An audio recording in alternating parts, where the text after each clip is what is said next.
on the 16th of July, 2022, at exactly 5:29 a.m. The instruments inside White Sands Missile Range began to scream. The seismograph pen slammed sideways, a 5.2 magnitude spike at the exact moment Trinity detonated 77 years earlier. Thermal imagers caught a brief bloom of heat on the horizon, a ghost of the original fireball, invisible to the naked eye.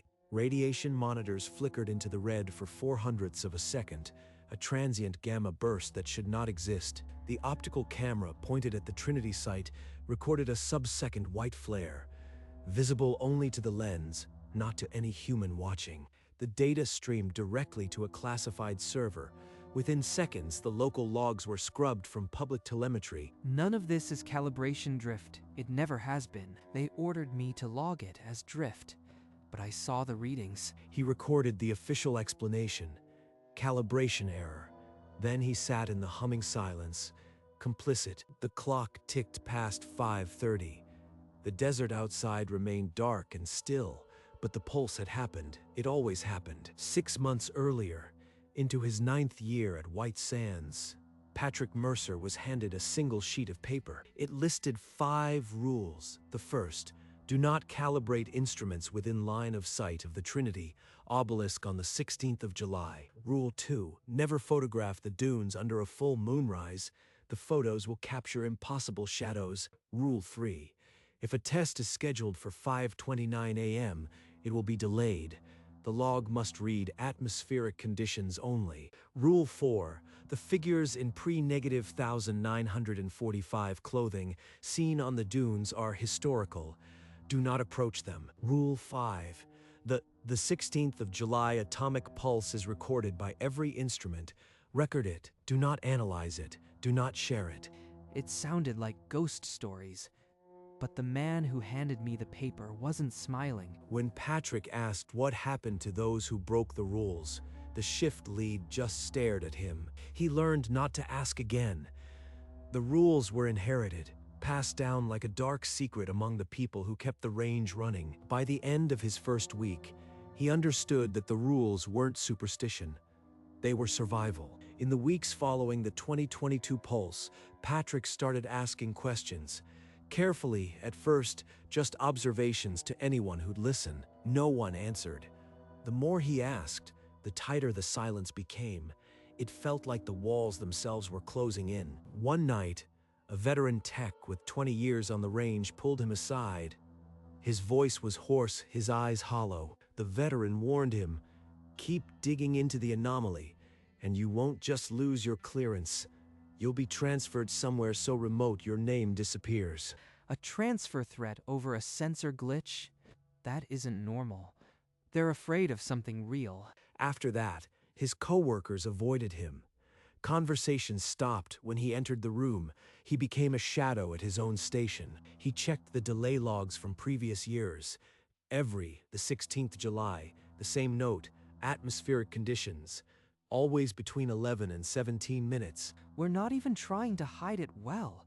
They just assume no one looks close enough. The isolation was suffocating, but the more they pushed him away, the more he needed to understand. He knew he was already marked, but the hunger for the truth had rooted too deep.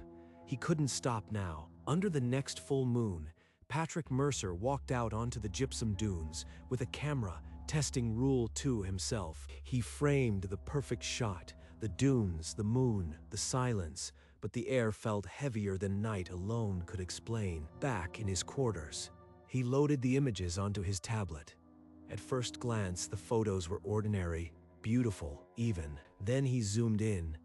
A shadow sprawled across the sand, a human silhouette with no source, no object to cast it. Impossible. This isn't a trick of the light. Something else was standing there. He showed the image to a senior technician the next morning. The man refused to look, stepping backward as if burned. "Delete them, all of them," he spoke in a whisper, the words sharp as a command. Patrick tried to argue, but the man cut him off, his eyes darting toward the door. "You don't understand what you are playing with." I deleted them, but before I did, I printed one. Hid it. Couldn't let go of the proof.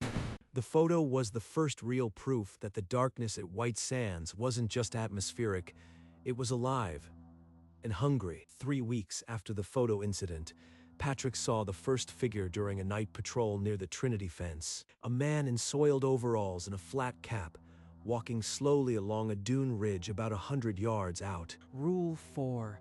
The figures in pre-1945 clothing. Don't approach. Don't call out. The figure moved with purpose, as if heading toward a work site that no longer existed. Head down, steady pace. Patrick held his breath. The man took 3 more steps, and then, between one footstep and the next, vanished. That wasn't a ghost that faded out. It was a skip in a recording, a moment the desert keeps replaying.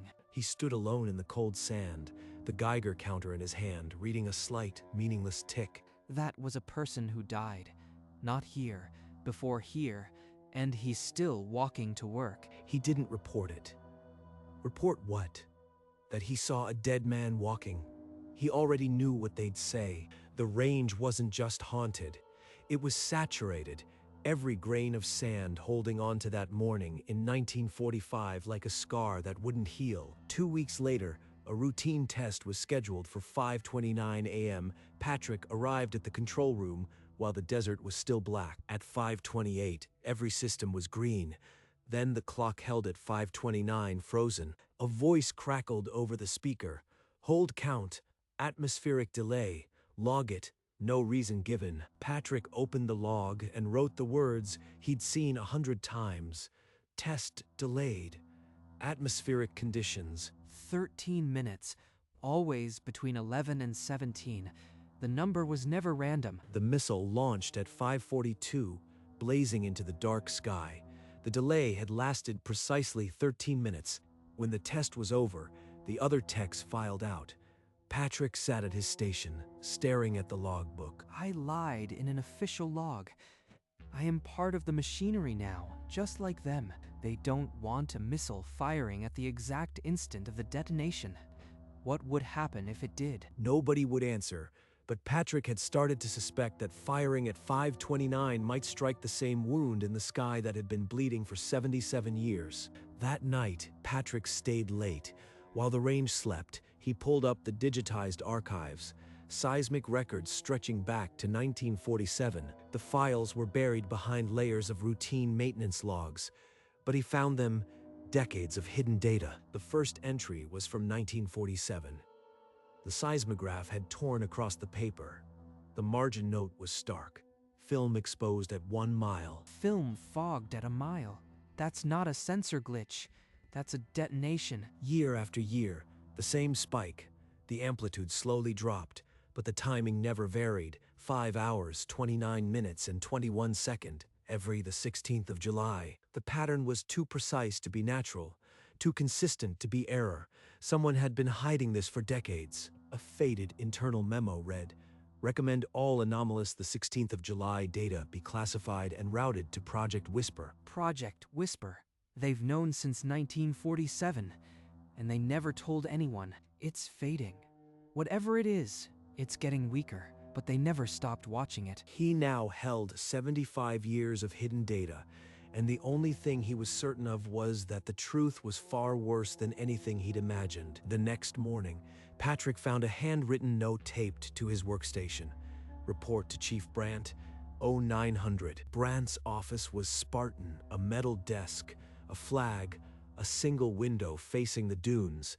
The chief didn't offer him a seat. He slid a printed audit across the desk and demanded to know why Patrick had been pulling seismic archives from 1947. He knows. Not everything, but enough. Stay calm. Brandt leaned forward and said that certain questions weren't asked on this range, not if he wanted to keep his clearance. The meeting lasted 12 minutes. When Patrick stepped out, he felt the walls of the corridor pressing in. Inside the range, I am dead. I need to talk to someone who's already outside. He knew no civilian would understand, but there were old veterans in Las Cruces who'd served at the range. That evening, he drove off base alone, the lights of the VFW post flickering in the distance like a last chance. The answers couldn't be found in any logbook. He needed to hear what the silence had buried. The Las Cruces VFW glowed dimly behind a flickering neon sign, the parking lot empty except for 3 old pickups. Inside, the air smelled of old bourbon and shoe polish. A jukebox hummed something slow from the 70s. Patrick sat near the end of the bar, and an old man with a veteran's cap took the stool beside him without asking. You've got the look of a range tech who's seen too many midnights. Patrick managed a tired smile, but the old man just nodded at the whiskey in front of him. I served at White Sands in the 70s. You learn to recognize the silence in people when they're carrying something they can't put down. 70s. He was there when the records started getting buried. Tell me, son, ever wonder why they really made those unofficial rules? He knows.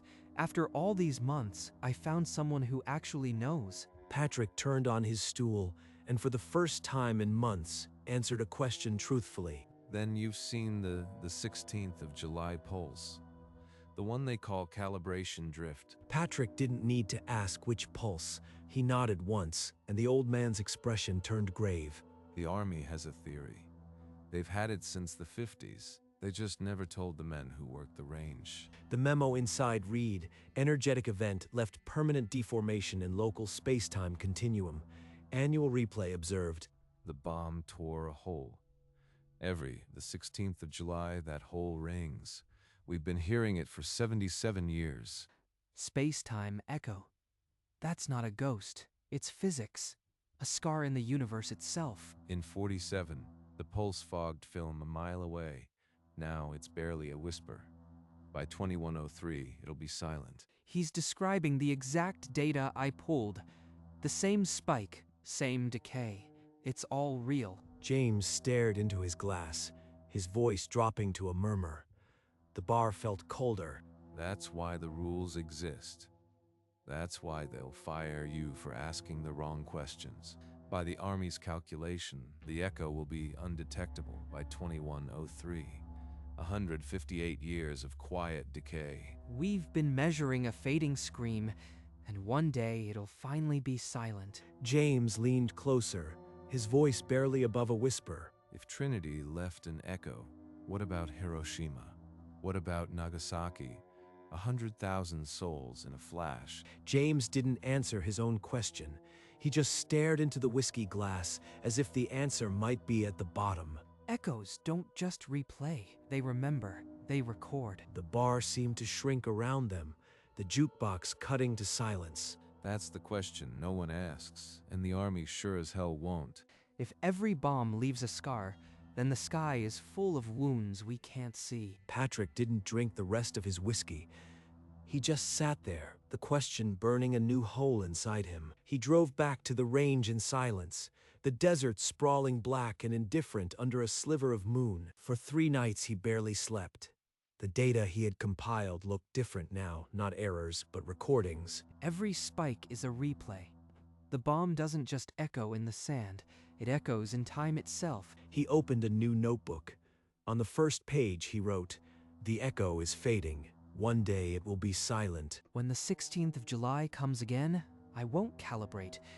I won't adjust a single sensor. I'll just watch. It was a quiet rebellion. Nobody would notice one technician standing still when he was supposed to be working.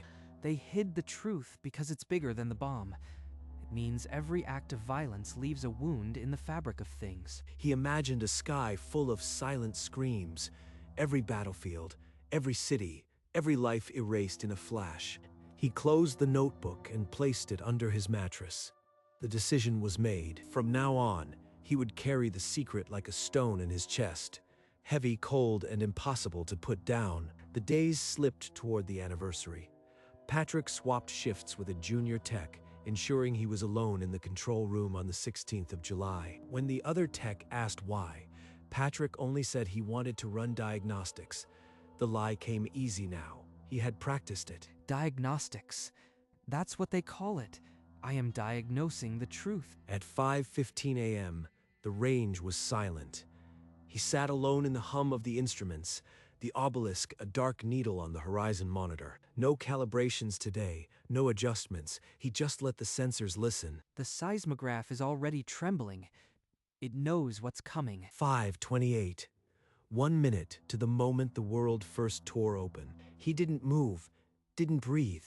His eyes fixed on the monitors. Somewhere a mile beneath the sand, the same wound that had bled for 77 years was about to pulse again. The clock struck 5:29. At 5:29 and 21 seconds, the seismograph pen screamed across the paper, a 5.2 magnitude lurch. The gamma monitor spiked into the red, a transient burst that lasted only 0.04 of a second. Thermal cameras caught a ghostly bloom of heat on the desert horizon, visible only to the lens. The optical feed from the Trinity site flickered white for a sub-second frame. No human eye could see it. The timestamp froze on screen. The 16th of July, 2022, 5 hours, 29 minutes, and 21 a.m. A handheld radiation survey meter pegged into the danger zone before falling silent. High-speed cameras captured the flash, a still frame of pure light burning at ground zero. Patrick's heart hammered. His hand trembled above the keyboard, but he didn't log a word. Within seconds, the data routed to the classified server, wiping its local traces automatically. Not calibration drift. Never was. It's the echo James described, still ringing after all these years. The data had already vanished from the drives. The screens went quiet. Patrick didn't move. He understood why the old-timers stayed silent. The truth was a cage with no door. If I tell anyone, they'll lock me up, or think I am crazy. Either way, I have to bury it. He thought of James. He wouldn't even tell him. The old man already knew. That was enough. This burden is mine now. I'll carry it alone, like everyone who came before. He closed the logbook without a word. The report would show nothing but clear skies. The clock read 5:30. The desert was still, but inside him, a new silence had begun. Before today, I was just a tech. Now I am a keeper of something the world can't know. He stood, the chair scraping loudly in the empty room. He would go home and come back for the day shift. Just another, the 16th of July. The secret had become part of him, a layer of skin he couldn't shed. 3 weeks after the anniversary, a new junior tech, barely 22, cornered Patrick at the console. The young man pointed at a static trace and asked what caused the spike on July 16th. Calibration drift. We get it every year. Nothing to be concerned about. The lie coated his tongue like acid. He sounded just like the men who'd threatened him. The young tech nodded, accepting the lie, and walked away. Patrick stared at the dead screens. He had become the gatekeeper, guarding a secret he had once risked everything to uncover. When had the shift happened? When had silence become safer than truth? He remembered James's eyes, the weight of decades. This was what the old man had carried. The younger tech would learn the rules, and one day he'd wonder why. Patrick would be the one to lie. He was part of the machine now, spinning the same shadows that had trapped him. Months later, at dusk, Patrick drove to the dirt road near the Trinity fence. He parked a quarter-mile out. The sand glowed pale under a violet sky, the obelisk a black stroke. James's question festered.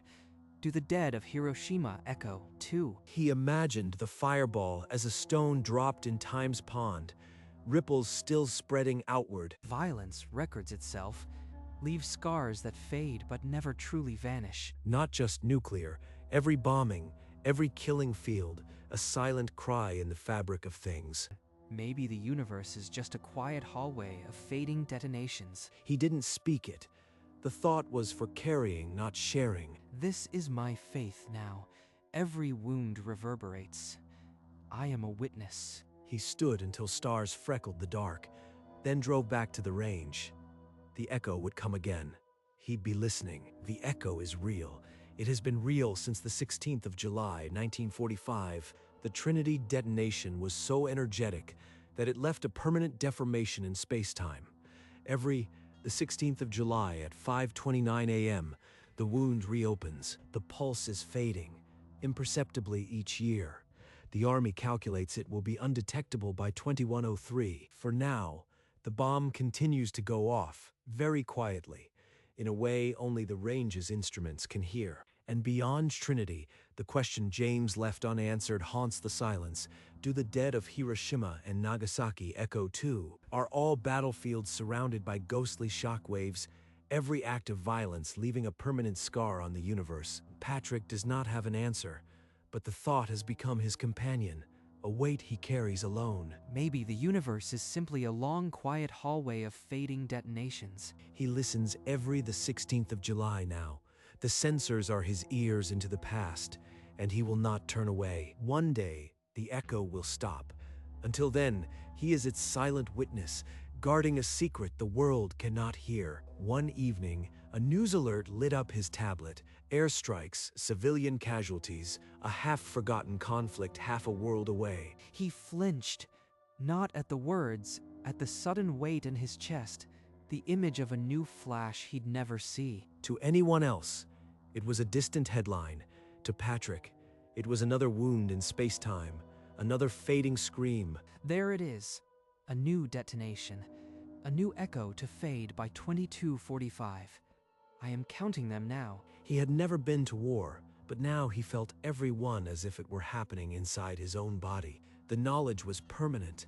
He would never read a casualty report the same way again. James's question will never leave me. It's carved into my bones. He carried the weight not as a curse, but as a covenant, a witness to everything that refused to be silent. He turned off the tablet and sat in the dark, the news still vibrating somewhere in the fabric of things. I am a listener of echoes, the universe's quiet librarian of violence. Years later, Patrick walked into the VFW again. The place felt hollow, a few old-timers at the bar, and James sitting in his usual corner. Patrick slid onto the stool beside him. James looked smaller now, his skin paper-thin. It's still fading. I checked. Patrick nodded once. He had seen the data too, the quiet decline of the spike year after year. No more words were needed. The secret had become a companion they shared, a silent third at every meeting. James had once carried it alone through decades of silence. Now there were two of them. One day, James will be silent. Then I'll be the last witness. They didn't discuss the hallway of fading detonations. There was no need. James had lived it. We are the keepers of a wound the world forgot to remember. They sat in the quiet hum of the bar, two men bound by a secret that would outlive them both. The gypsum dunes stretch white under a frozen sea of stars. The Trinity obelisk stands alone at the center of nothing. At 5:29 a.m., a faint blue-white flicker touches the horizon. Barely a whisper where once a sun was born. The pulse lasts less than a second. To the naked eye, it never happened. Only the instruments remember. Year after year, the echo fades. The Army's internal projection drifts closer to silence. 2103. The sun will rise over white sands, same as always, bleaching the dunes clean of any shadow. But beneath the sand, the wound pulses on. A dead god's heartbeat, the universe's quietest scream. The bomb continues to go off, very quietly, in a way only the range's instruments can hear. No one hears it, but the machines and the men who know the secret. And beyond the obelisk, the question James asked still echoes. Do the dead of Hiroshima and Nagasaki echo too? The universe holds its breath. The hallway of fading detonations stretches on. Patrick Mercer stands alone on a dune ridge, the Milky Way a silent river of stars overhead. He has not yet spoken the thought that has been growing inside him for 9 long years. All human violence leaves echoes. The thought is not new, but it has never been spoken aloud, not to anyone. Every bomb, every bullet, every life erased in anger, ripples through space-time. The desert knows the truth. The instruments remember. But the world does not listen. The universe is simply a long, quiet hallway of fading detonations. He has not yet shared this with anyone. Maybe he never will. Some secrets are carried alone. The echo will continue its quiet decline, unseen, unheard, until one day it will be silent forever and the hallway will stretch on into darkness, carrying the weight of everything we refuse to hear.